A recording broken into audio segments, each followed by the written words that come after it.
Assalamualaikum warahmatullahi wabarakatuh. Selamat pagi anak-anak semua. Semoga kalian dalam keadaan sehat walafiat semuanya. Baiklah, kita masih mempelajari materi kemagnetan dan pemanfaatannya. Hari ini kita memasuki pertemuan keempat. Adapun materi kita di pertemuan keempat ini adalah tentang induksi elektromagnetik. Apa itu induksi elektromagnetik? Mari kita belajar bersama-sama. Terjadinya induksi elektromagnetik. Ketika kita menggerakkan kutub magnet memasuki kumparan, jarum galvanometer menyimpang ke salah satu arah. Begitupun ketika magnet kita tarik keluar dari kumparan, jarum galvanometer menyimpang ke arah sebaliknya. Menyimpangnya jarum galvanometer ketika magnet bergerak masuk dan keluar kumparan akan menimbulkan beda potensial yang menyebabkan timbulnya arus listrik pada kumparan. Beda potensial yang timbul pada kumparan dinamakan dengan GGL induksi atau gaya gerak listrik induksi. Sedangkan arus listrik yang timbul adalah arus bolak-balik atau arus AC. Penyebab timbulnya GGL induksi. Coba kalian perhatikan magnet ini, bagaimana gerakan magnet ke kumparan. Oke, pertama, ketika magnet bergerak mendekati atau masuk ke dalam kumparan, pada kumparan terjadi perubahan jumlah garis gaya magnet yang memotong kumparan, dan inilah yang menyebabkan timbulnya GGL induksi.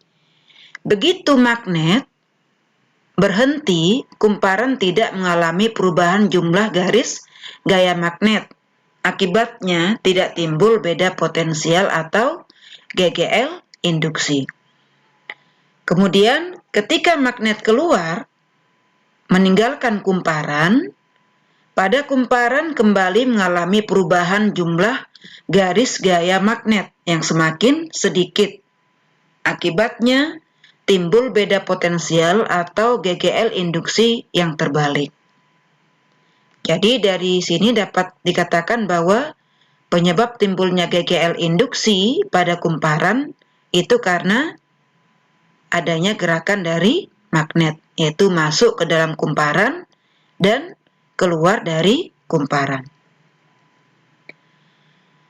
Dari peristiwa tadi, dari penjelasan tadi, maka dapat kita simpulkan bahwa induksi elektromagnetik adalah gejala munculnya arus listrik induksi pada suatu penghantar akibat perubahan jumlah garis gaya magnet.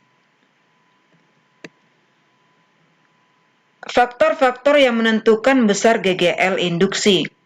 Ada beberapa faktor yang menentukan besar GGL induksi.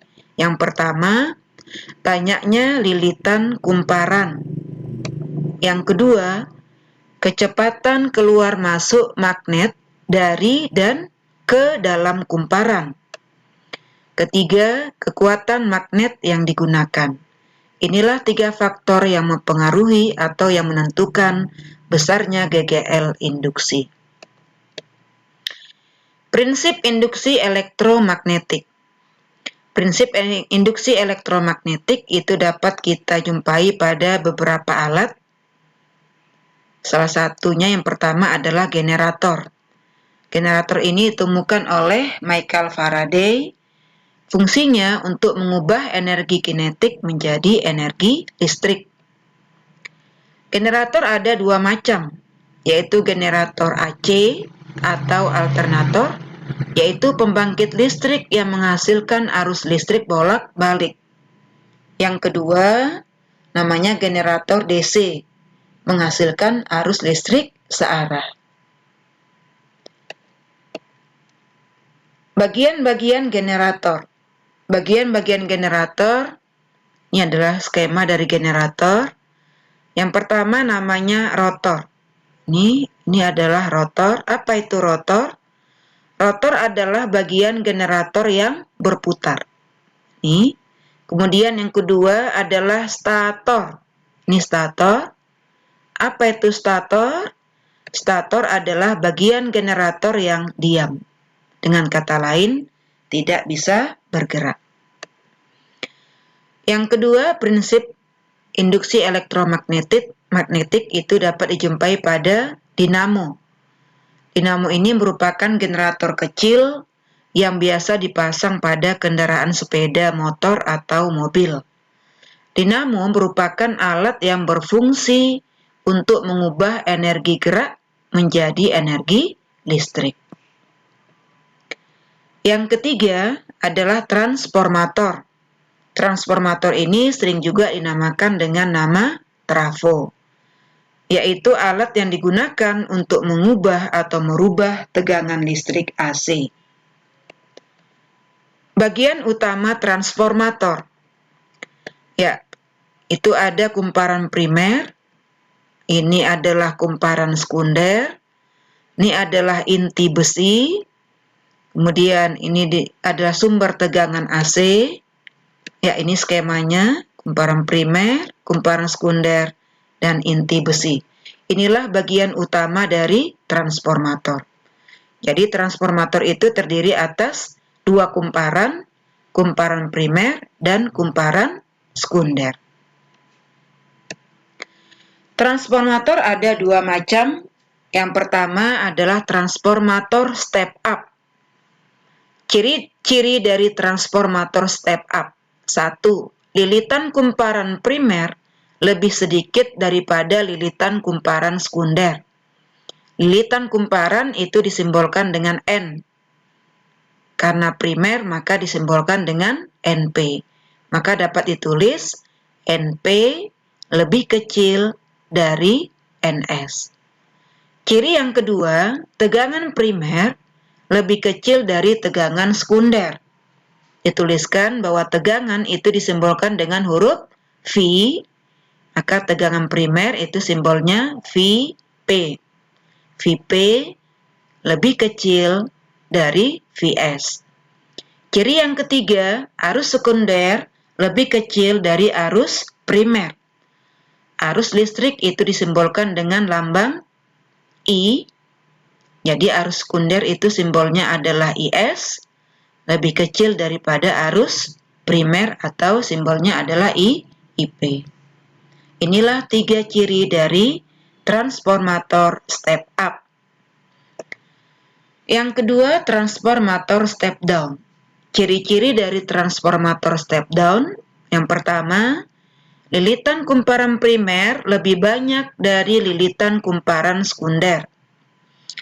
Disimbolkan NP lebih besar dari NS. Ciri yang kedua, tegangan primer lebih tinggi dari tegangan sekunder. Dituliskan Vp lebih besar dari Vs. Ciri yang ketiga, arus sekunder lebih besar dari arus primer. Dituliskan IS lebih besar dari IP. Inilah 3 ciri dari transformator step down.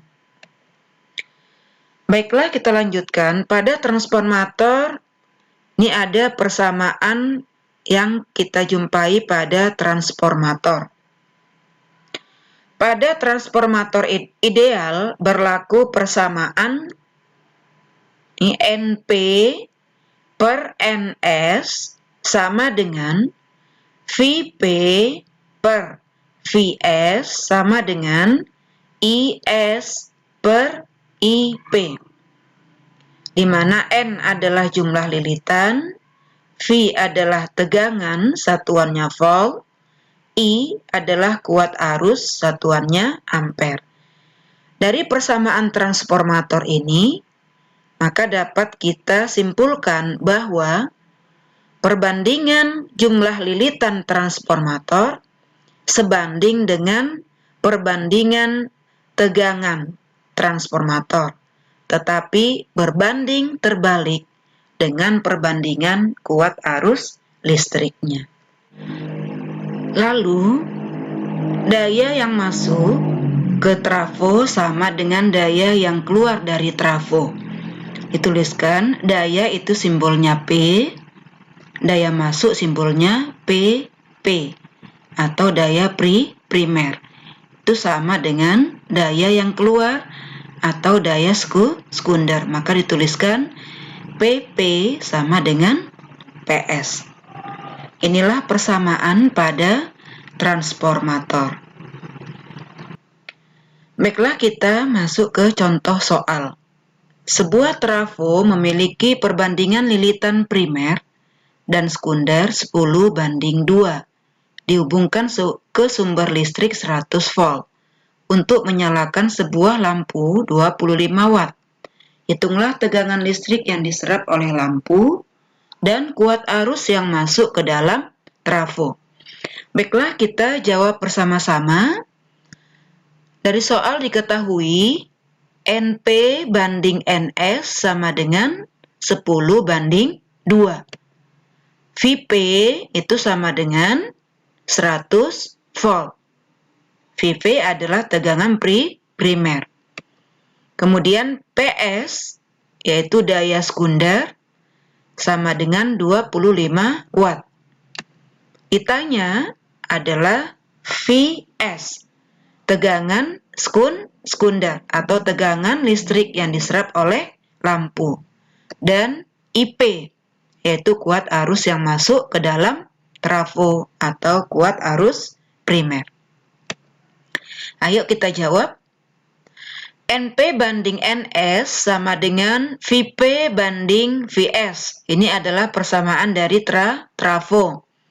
Kita masukkan angka-angka yang sudah diketahui. 10:2 sama dengan 100 banding VS. Maka VS sama dengan 20 volt. Itu dari 2 dikali 100 dibagi 10. Berarti 200 dibagi 10 hasilnya 20 volt. Ya, berikutnya untuk menentukan IP kita gunakan persamaan PP sama dengan PS. PP itu bisa kita urai menjadi VP dikali IP itu sama dengan PS. VP itu tadi besarnya 100 volt. IP itu yang mau kita cari sama dengan PS tadi 25.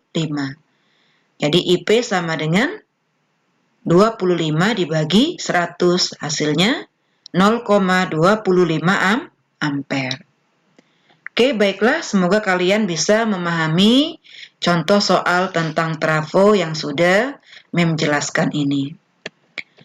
Ya, materi kita berikutnya adalah efisiensi transformator.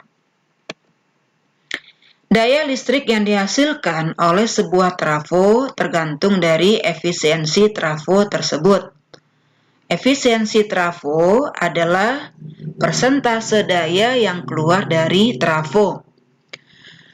Efisiensi trafo dapat dirumuskan dengan rumus N sama dengan PS per PP kali 100% atau N sama dengan VS kali IS per VP kali IP kali 100%. Inilah rumus efisiensi transformator.